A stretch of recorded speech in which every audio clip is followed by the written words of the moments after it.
The day my grandfather's will was read, my parents looked straight at me and tried to erase me. This is a story created by the author of the Revenge Mosaicum channel for educational and inspirational purposes, and it does not portray any specific real-life individual.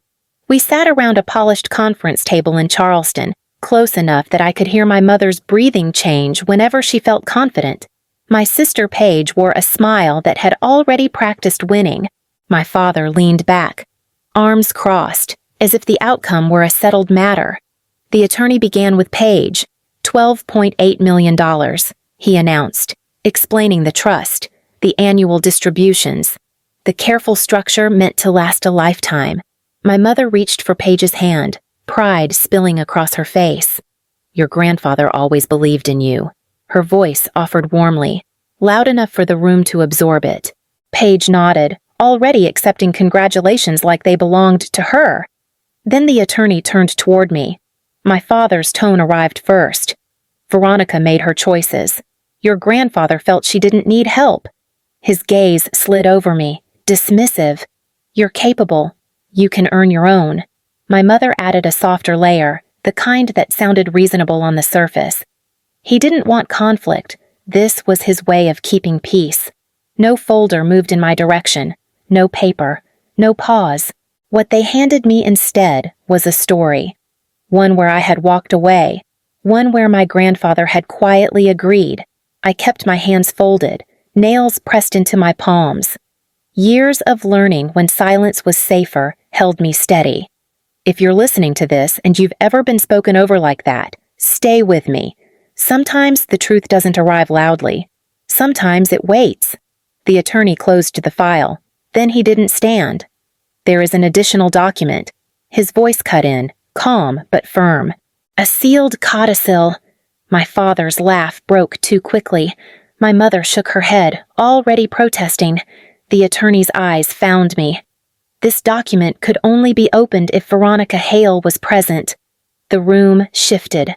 The attorney reached into his briefcase and placed a thick envelope on the table, its seal unbroken. The room reacted before anyone spoke. My mother straightened, fingers tightening around her purse strap. My father leaned forward, irritation sharpening his posture. That isn't necessary. My mother pressed, voice thin with control. Arthur's intentions were already made clear. The attorney did not look at her. This document was drafted with explicit instructions. It remained sealed by law until this moment. My father waved a hand as if swatting away an inconvenience. My father was nearing the end. Papers appear. Confusion happens. That assumption is addressed inside, the attorney replied. Calm enough to sting. Paige's smile finally slipped. What is this even about? Her glance flicked toward me. Suspicious now. Calculating. The envelope stayed where it was. Heavy. Patient. My mother let out a small laugh meant to reassure the room. Veronica flew in for nothing. Then, there's nothing else for her here. The attorney's gaze returned to me. On the contrary. This codicil exists because she is here. A quiet creak echoed as my father's chair shifted. You're telling us my father hid documents from his own family. I'm telling you he protected them? Came the correction. From everyone except the person named. No one congratulated Paige anymore. No one looked at the trust documents. Every eye fixed on the envelope between us. Something old and steady settled in my chest. Whatever was inside, it had been waiting longer than any of us in that room. The attorney broke the seal with a measured motion, unfolding pages that had been waiting far longer than my parents expected. To Veronica Hale, his voice carried evenly. Full controlling interest in Knoxridge Systems. My mother's breath caught. That isn't real. Her tone dismissed it instantly. Arthur didn't run companies like that. The attorney continued without looking up. A privately held data analytics platform. Current private valuation at approximately $9.5 million. Annual recurring revenue at $1.7 million. My father's mouth tightened. You're suggesting a side project outranks a $12.8 million trust. Paige's hands clenched around her folder. So, she gets a problem. She scoffed, trying to sound relieved. Not money. Control is not a problem. The attorney replied. It is leverage. He laid out the facts like pieces on a board. The company had contracts, intellectual property, a pending acquisition discussion based in Raleigh-Durham, everything held separately, everything deliberate. My mother leaned in, voice sharpened with urgency. Arthur was confused near the end. He didn't understand valuations. That concern was anticipated, the attorney countered. Medical clearance was obtained the day this document was signed. My father laughed once, too quickly. My father could barely use his phone. That assumption cost him years, the attorney noted. He learned. He asked questions. He insisted ownership remained singular. Paige stared at the table now, the trust papers forgotten. This makes us look ridiculous. Her voice cracked. Like thieves. The attorney folded the pages carefully. This does not accuse. It clarifies. The word landed with weight. Money sat on one side of the table. Control sat on the other. And for the first time, my parents realized they were not holding the stronger hand. The attorney turned the page, and the temperature in the room dropped without anyone touching the air. Arthur documented repeated interference with his communications. His voice continued. Incoming calls redirected. Emails answered on his behalf. Visits canceled without his consent. My mother reacted first, indignation rising fast. We protected him. He was overwhelmed. Protection does not require impersonation. The attorney returned, calm and precise. My father leaned forward, jaw tight. You're turning caregiving into a crime. Caregiving does not involve financial obfuscation, came the reply. Another page slid forward. Expense reimbursements. The attorney continued. Recurring transfers through a family management account. Charges categorized as medical and household support. Paige looked up sharply. That money wasn't stolen. No accusation has been made, the attorney clarified. Only documentation. My mother's voice trembled now, anger bleeding through control. Arthur approved everything. He trusted us. He questioned several transactions. The attorney countered. Those inquiries were met with assurances that he had already signed. The words hit harder than the numbers. Memories aligned in my mind with sudden clarity. Messages that went unanswered. Calls that never reached him. Flights I booked only to be told he was unavailable. Every excuse delivered gently, convincingly, repeatedly. My father scoffed. Old men imagine things. Paranoia happens. That possibility was addressed. The attorney replied evenly. Arthur noted that concerns were dismissed by questioning his capacity. My mother stood abruptly. You're letting her rewrite our family. The attorney finally looked up. The record is not being rewritten. It is being restored. Silence stretched. Paige's confidence drained completely, replaced by something close to fear. The attorney's gaze moved between my parents. Arthur believed isolation was intentional. He believed comparison was what you feared most. My hands remained still on the table. Inside, something hardened. This wasn't neglect. It was design, and for the first time, they could no longer talk their way around it. As the attorney paused to turn another page, my mind drifted somewhere my parents never followed. Arthur knocks at the kitchen table, sleeves rolled up, tapping the side of an old laptop. Walk me through it again. His voice would prompt, patient and steady. Pretend I don't know a thing. I would explain patterns, margins, why certain numbers mattered more than others. Not fast, not impressively, just clearly. My mother used to pass by and scoff. She lives in spreadsheets, her tone dismissive. None of that matters in the real world. Arthur never looked up when she spoke. Then the real world has been miscalculating for years.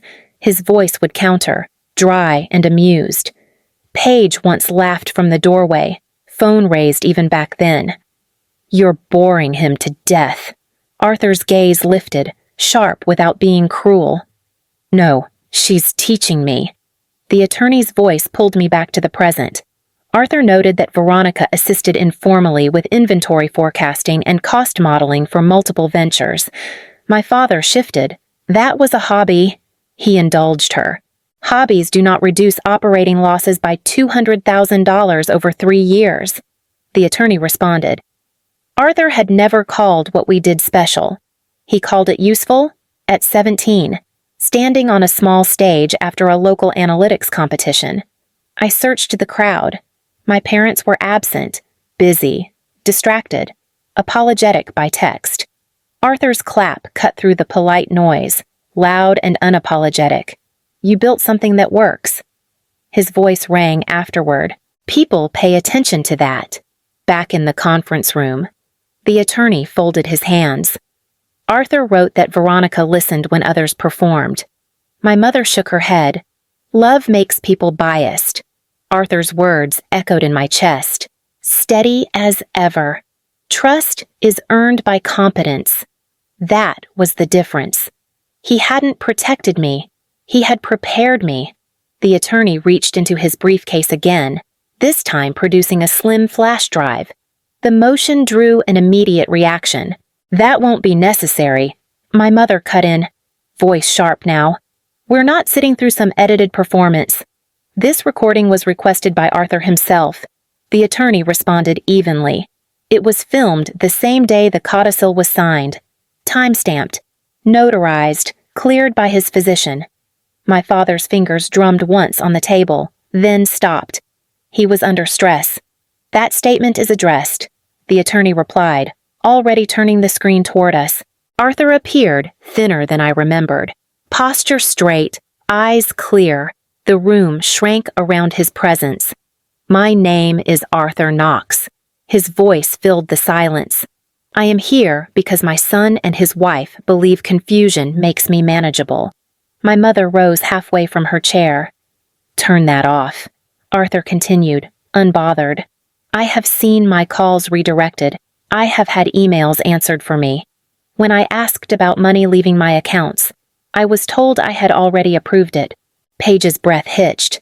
My father stared at the screen, unmoving. I am not confused, Arthur went on. I am isolated. That is not care. That is control. The video paused on his face, calm and unyielding. The attorney folded the laptop shut. Arthur anticipated this response. That is why he documented everything. No one spoke. Not because there was nothing to say, but because nothing remained to argue. The silence pressed in until I finally leaned forward, my voice steady enough to surprise even me. You didn't just lie about me. The words landed without force. You isolated an elderly man and controlled his money. My mother shook her head, desperation sharpening her features. We did what families do. We handled things. That wasn't handling. The attorney cut in smoothly. That was interference. My father tried a different angle, measured and calm. This is still a family matter. Courts complicate things. I met his eyes for the first time that day. You complicated it the moment you decided I didn't deserve the truth. Paige's voice broke through, thin and brittle. You're going to destroy everything over this. Everything was already built on this. I replied, keeping my hands flat on the table. I just stopped pretending it wasn't. The attorney waited, giving space that felt deliberate. I nodded once. File the codicil, my voice directed. Submit the documentation. All of it. My mother stepped closer, lowering her tone. Veronica, think about what this will do to us. I have. The answer came quietly. For years. My father's chair scraped back. You're choosing strangers over blood. No, I corrected. I'm choosing facts over fear. The attorney gathered the papers with efficient care. From this point forward, communication regarding the estate will proceed through counsel only. I rose from my seat. The decision had already settled inside me. I'm done protecting you, my voice concluded, calm and final. The fallout didn't arrive with shouting or slammed doors. It arrived in emails copied to attorneys, in calendars suddenly cleared. A forensic accountant joined the process weeks later, introduced without ceremony. "This will take time," his voice explained over a conference call. "But patterns leave trails." My father's confidence thinned with each update. These were reimbursements. His tone insisted during one meeting: household expenses, medical support. Then the categories would align. The accountant replied evenly, "They don't." My mother stopped attending calls altogether. Messages went unanswered. Invitations declined. Paige tried once, voice shaking through the speaker. "They're talking about selling the house." The one in Charleston, the attorney confirmed. "Yes," she whispered. "They don't have a choice." Records moved faster after that. 2 vehicles liquidated. Accounts frozen pending restitution. A notice of administrative leave appeared in my father's inbox, followed by a quieter message weeks later informing him the position would not be reinstated. Paige's contracts dissolved one by one. "Brands don't like uncertainty," she muttered during our last brief exchange. "They prefer clarity," the attorney corrected. No one asked me to intervene. No one accused me directly. Silence replaced outrage, thick and deliberate. I signed the final separation documents without hesitation. Emergency contacts changed. Access revoked. Communication routed through counsel. The collapse didn't echo, it receded. And with each step back, the space around me finally belonged to no one else. The apartment in Raleigh-Durham was quiet in a way my childhood home never had been. No footsteps to anticipate, no tone to decode, just space that belonged to me. Nathan called once to confirm the final transfer. "Knoxridge Systems is fully under your control now. No outstanding claims." That's all I needed. My reply carried relief without celebration. Paige reached out weeks later. Her voice sounded smaller than I remembered. "I'm not asking for anything. I just wanted you to know I see it now. I hear you." I offered, careful and honest. That's as far as I can go. When the call ended, there was no guilt waiting behind it. Some doors don't need to be slammed to stay closed. I checked the company dashboard before bed. Revenue steady, contracts intact, systems holding. Arthur's watch rested on the desk, its worn face still keeping time. People like to dress pain up as purpose. I chose something simpler: distance, ownership, clarity. If you're listening to this and recognizing pieces of your own story, stay with it. Pay attention to who listens when you speak and who benefits when you stay silent. You're allowed to build a life that doesn't require permission. I stopped chasing understanding from people committed to misunderstanding me. What I built afterward didn't need applause to stand. If this story resonates, carry it with you. Sometimes the strongest ending is choosing yourself and walking forward without asking anyone to follow.